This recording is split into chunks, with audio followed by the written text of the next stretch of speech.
So, picture this. You've decided to move to America. You've seen the movies, you've heard the stories. It's the land of opportunity, the place where dreams come true. You pack your bags, say goodbye to your family, and you come here with this incredible sense of hope. You believe that if you just work hard, keep your head down, and follow the rules, you can build a new life. The marketing is fantastic, isn't it? The Statue of Liberty, the promise of a fresh start, it's a powerful sales pitch. You truly believe that your story will be different, that you are the main character in a blockbuster film where you triumph against all odds, with a soaring orchestral score playing in the background. This idea, this American dream, is sold as a universal product, accessible to anyone who wants it badly enough. It's like a subscription service. Pay with your hard work, and you get success. But what the brochure doesn't tell you is that there are different subscription tiers. Some people get the premium package with all the perks, while others get the basic plan with lots of buffering and pop-up ads for systemic inequality. Immigrants often arrive thinking they've signed up for the premium service. They see the struggles of Black Americans and think, well, that's a different story. That has to do with history, with slavery. My journey is new, my slate is clean. That won't happen to me. It's an understandable, if naive, perspective. You're coming from a country where the social dynamics, the history of oppression, are completely different. Your frame of reference for race and class is shaped by your homeland. So when you arrive in the US, you try to make sense of it through that lens. You might not immediately grasp the deep foundational cracks in the system because you're too busy looking at the shiny surface. You're focused on getting a job, finding a place to live, learning the language, and making sure your kids have a better life. The complex, centuries-old racial hierarchy isn't in your welcome packet. You have to learn about it the hard way, often after you've already invested everything you have into the dream. This belief that your experience will be fundamentally different is the first great illusion. It's a powerful coping mechanism, a way to maintain hope in the face of daunting challenges. Immigrants often cling to the idea that they are separate from the historical racial baggage of the United States. They see themselves as guests who just need to be on their best behavior. They don't realize that in America, race isn't just about your individual story, it's about the box you're placed in the moment you arrive. And for many, that box looks surprisingly similar to the one Black Americans have been trying to break out of for generations. The American dream is a beautiful concept, but it often comes with terms and conditions written in invisible ink.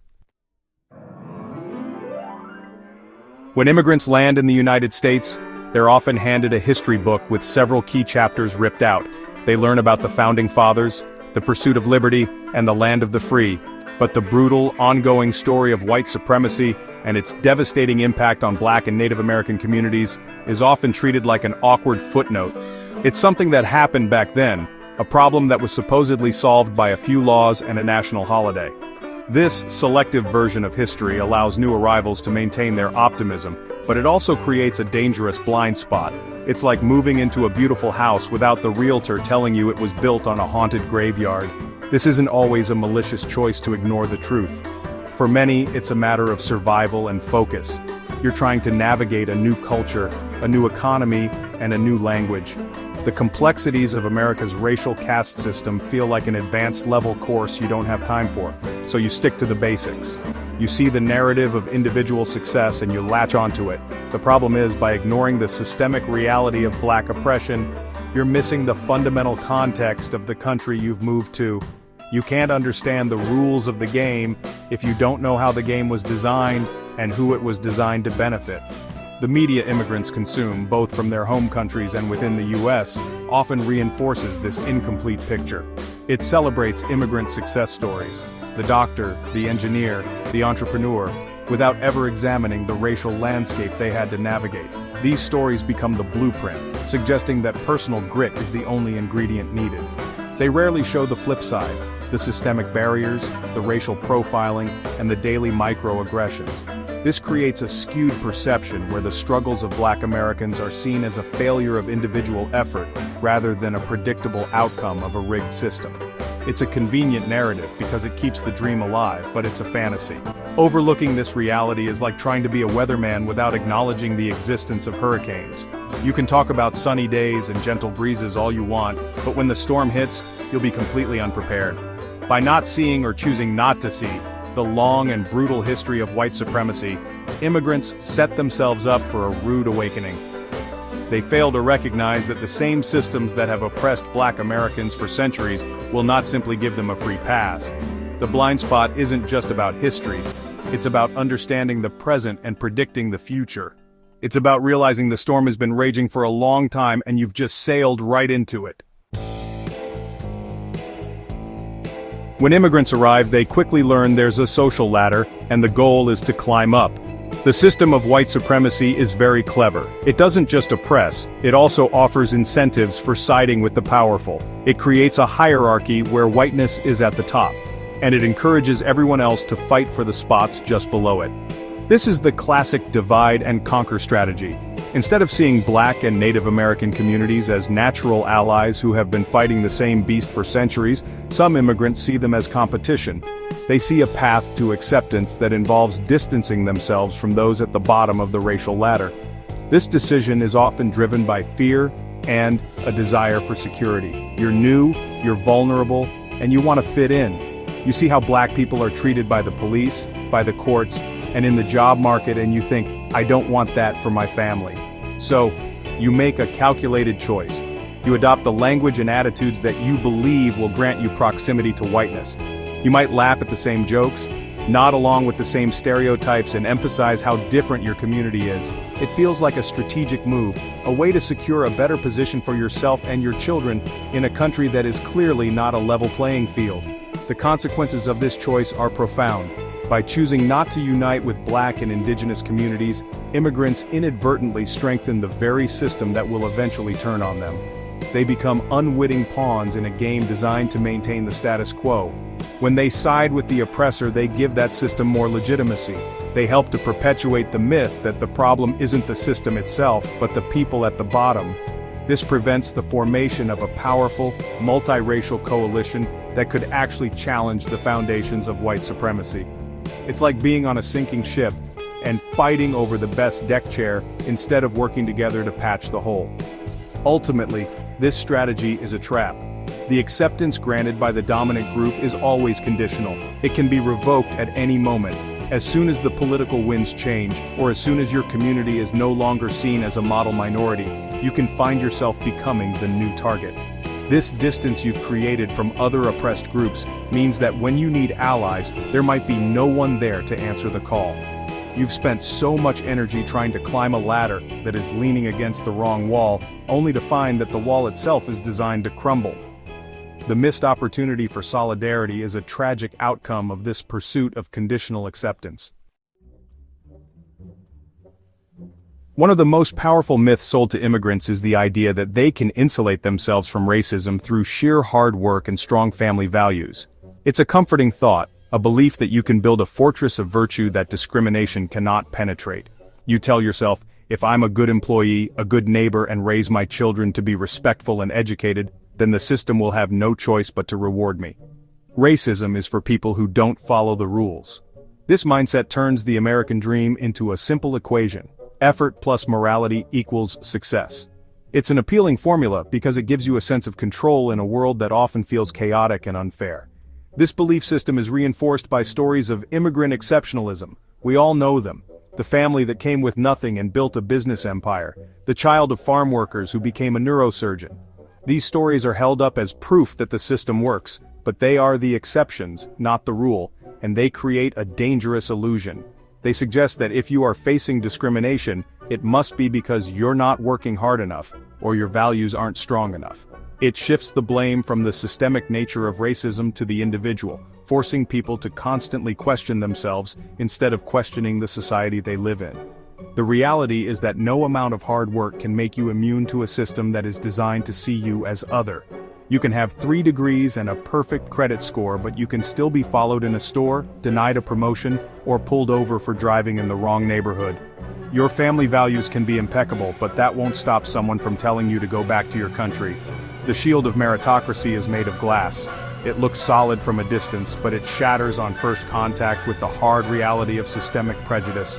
It's a painful lesson to learn, especially when you've invested your entire life in the belief that your efforts would be enough. This is where the immigrant experience begins to mirror the Black American experience, much to the surprise of those who thought they were different. They start to realize that their legal status, their work ethic, and their educational achievements are not the armor they thought they would be. Racism doesn't check your resume before it strikes. It doesn't care about your family's honor or your personal integrity. It's a blunt, irrational force, and the belief that you can outsmart it or outwork it is one of the cruelest tricks the American dream plays on those who pursue it with an open heart.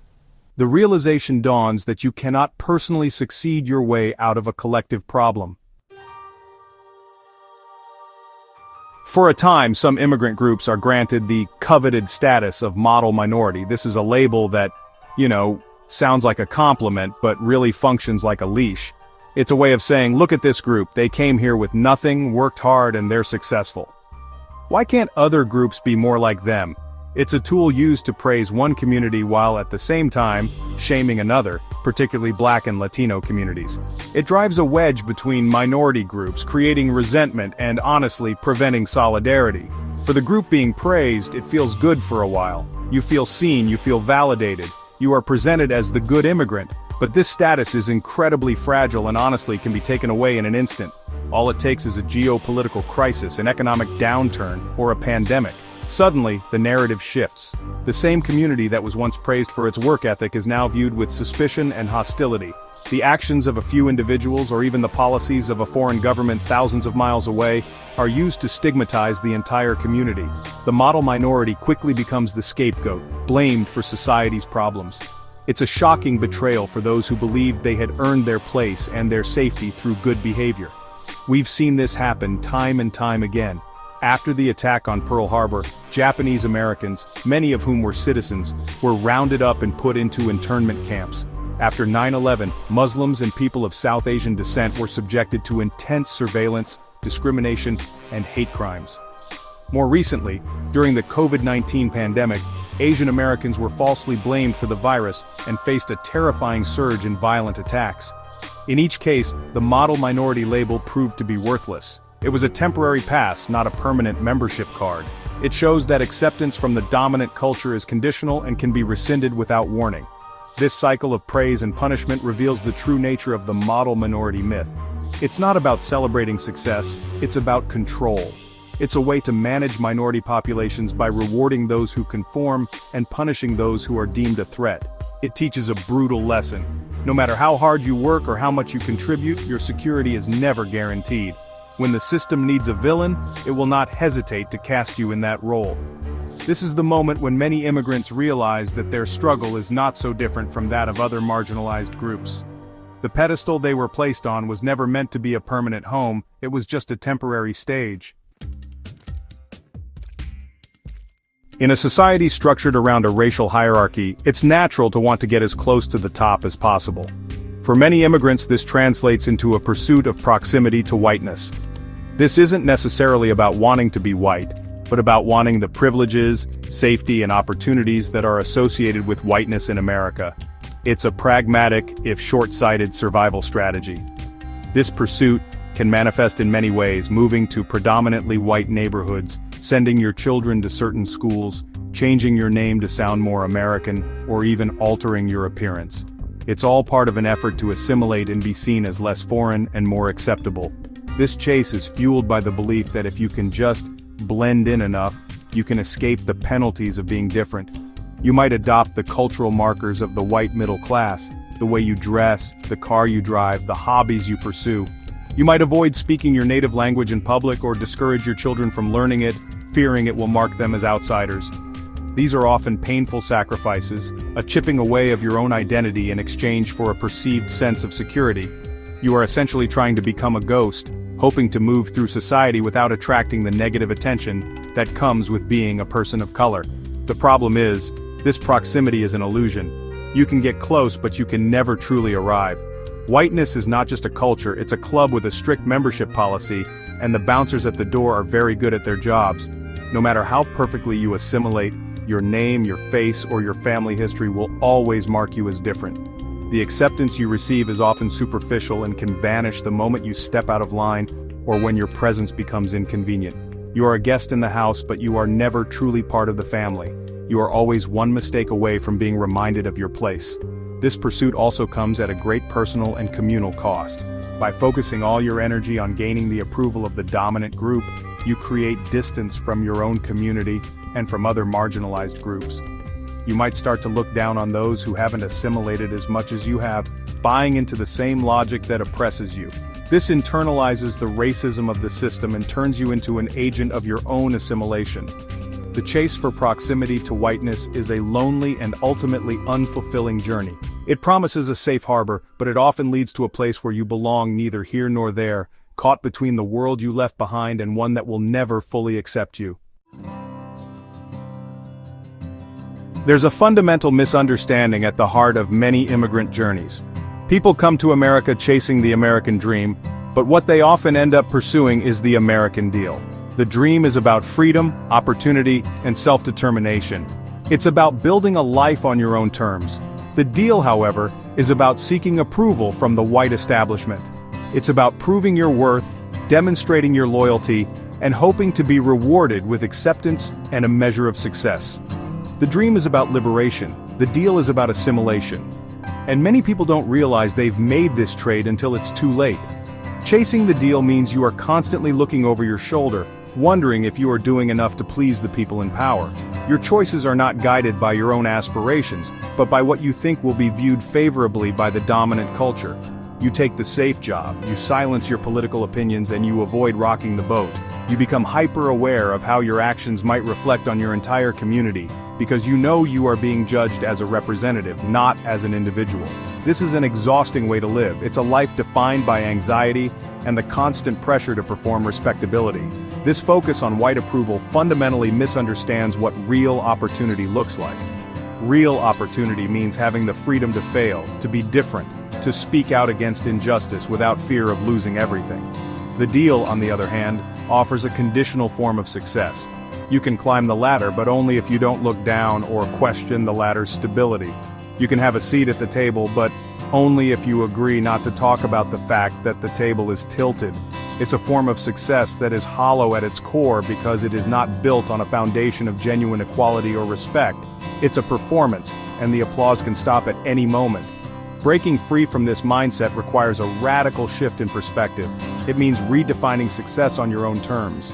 It means understanding that true power doesn't come from getting a nod of approval from the establishment, but from building power within your own community and in solidarity with other oppressed groups. It means trading the American deal for the real American dream, the one that is about justice, not just prosperity. It's about realizing that you don't need anyone's permission to be worthy. The goal shouldn't be to get a better deal from the system. The goal should be to build a new system altogether. When you look at the landscape of America, you see parallel struggles playing out side by side. On one track, you have the centuries-long fight of Black and Native American communities against a system of white supremacy that was explicitly designed to dispossess and exploit them. Theirs is a battle for liberation, for justice, and for the simple right to exist. On a parallel track, you have the immigrant struggle, a story of navigating a new and often hostile environment in search of safety and opportunity. These two stories are deeply intertwined, whether the participants realize it or not. Both groups are pushing back against the limitations imposed on them by the same system.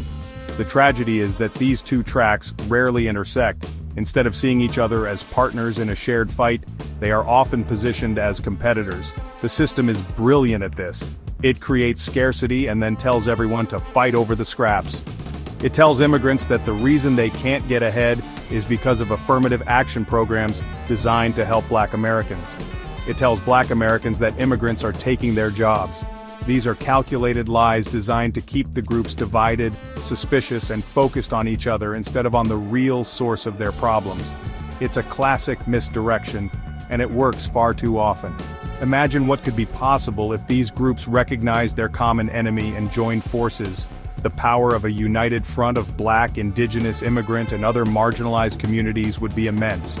It would be a coalition built not on a temporary strategic alliance, but on a deep and shared understanding of oppression.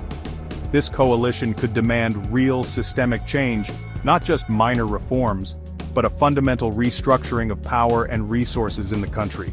It could challenge the very foundations of the racial hierarchy that keeps everyone in their place. This is the great missed opportunity in American social justice. the failure to build this unity has real consequences. It allows the system of white supremacy to persist, picking off groups one by one. When one community is under attack, the others remain silent, hoping the fire won't spread to their house. But it always does. The same logic used to justify police brutality against black people is eventually used to justify the deportation of immigrants. The same rhetoric used to demonize one group is recycled to target the next. By failing to stand together, each group is left to fight its battles alone, making them weaker and more vulnerable. The dream of a truly just and equitable America remains out of reach, not because it's impossible, but because we haven't yet learned to fight for it together. In the end, we have to recognize a simple truth. We may have all come to this country on different ships, but we're all in the same storm now.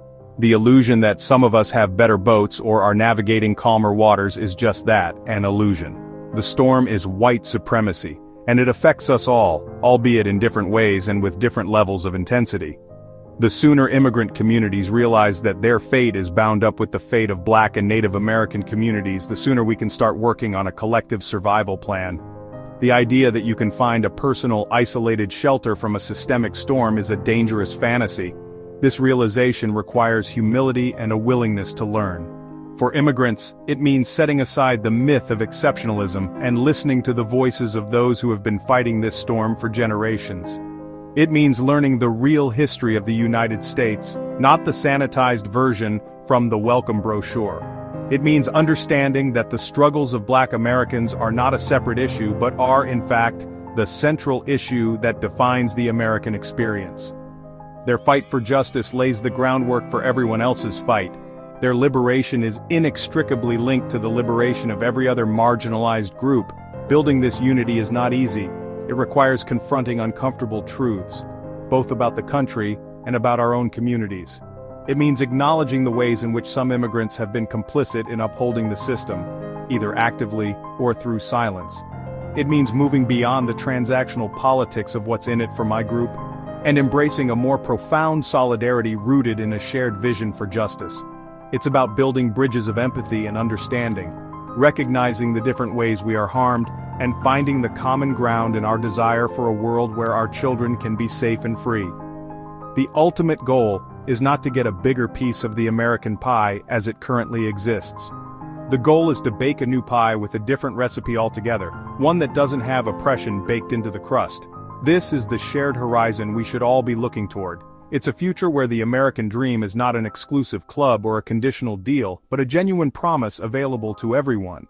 This can only be achieved when we stop fighting each other for a better spot on the sinking ship and start working together to build a new one, strong enough to carry all of us to safer shores. That is the only dream worth fighting for. But for many in today's migrant communities, this lesson came the hard way. Some believed that aligning themselves with power, by voting for Donald Trump or supporting exclusionary policies, would secure their place at the table. They hoped that by endorsing the system or distancing themselves from other marginalized groups, they might finally be accepted. But reality had other plans. The very forces they tried to appease turned on them too. Families were separated at the border. Long-standing residents found themselves suddenly targeted by ICE raids. Naturalized citizens saw their status questioned, their loyalty doubted. The promise of protection proved empty, and the rules of belonging changed overnight. This rude awakening shattered the myth that proximity to power guarantees safety. It revealed in painful clarity that white supremacy cannot be bargained with or tamed. It only demands more, always at someone else's expense. Immigrant communities learned that striving for acceptance by echoing the rhetoric of exclusion only deepens the divide and leaves everyone more vulnerable. This moment of reckoning forced a new understanding. The fight is not about winning favor from the powerful, but about standing together with those who have always been on the front lines. True safety, dignity, and belonging are built in solidarity, not in separation. The sooner we abandon the illusion of conditional acceptance, the sooner we can begin building a future where everyone truly belongs. What immigrants are doing when they come to the United States is equivalent to if Black Americans moved to Gaza, Palestine, looking for a better life, and ignoring the struggle for freedom and liberation of Palestinians under Netanyahu's Israel, an openly racist and nationalist regime, thinking they would be free of persecution. Imagine arriving in a place shaped by conflict and oppression, but choosing not to see the suffering of those already there. Imagine believing that simply by crossing a border, you could escape the weight of history and the reach of prejudice.